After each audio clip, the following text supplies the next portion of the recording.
আশাহত হয়েছি, দেশবাসী আশাহত হয়েছে এবং এদেশের সরকারি দলের ভূমিকার কারণে যদি জন আকাঙ্ক্ষা পদদলিত হয়, জনমত উপেক্ষিত হয়, যে ভোটে 70% ভোট যেখানে পড়েছে, সেই ধরনের একটি গুরুত্বপূর্ণ ম্যান্ডেট যদি উপেক্ষিত হয়, তাহলে জনগণ আশাহত হবে, গণতান্ত্রিক অভিযাত্রা ব্যাহত হবে এবং জুলাই আকাঙ্ক্ষা, আমাদের শহীদদের রক্তদান ব্যর্থতায় পর্যবসিত হবে। নতুন বাংলাদেশের যে স্বপ্ন, যে আকাঙ্ক্ষা, সে আকাঙ্ক্ষা ব্যর্থতায় পর্যবসিত হবে। সংসদ শুরু হয়েছে, আমরা আশা করতে চাই যে আগামী দিনে সংসদের যে অধিবেশন, সেই অধিবেশনে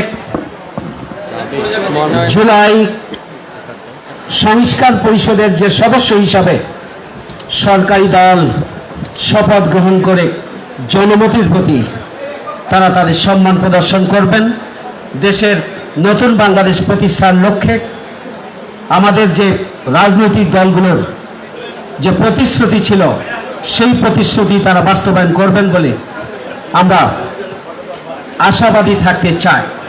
আমরা চাই বাংলাদেশ জনগণের অধিকার প্রতিষ্ঠার কেন্দ্রিক আমাদের যাবতীয় কার্যক্রম হোক।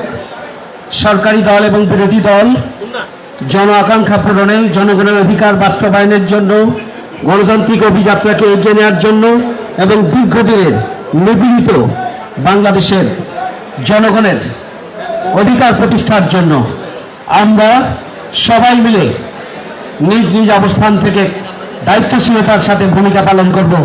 এটাই জনগণের প্রত্যাশা, আমরাও সেই প্রত্যাশা ব্যক্ত করতে চাই। এই ধরনের একটি মুহূর্তে আমি মনে করি আজকে বাংলাদেশের সবচেয়ে সচেতন জনগোষ্ঠীর অংশ আমাদের মিডিয়া বিভাগ, যেটা গণতন্ত্রের অন্যতম একটি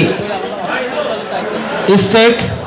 আমরা আশা করব যে আজকের এই ইফতার মাহফিল আমাদের প্রধান অতিথি এবং আমাদের বিশেষ অতিথিবৃন্দ এবং সম্মানিত সাংবাদিক বন্ধুদের প্রতিনিধিবৃন্দ, নেতৃত্ব যারা রয়েছেন, তারা বক্তব্য রাখবেন।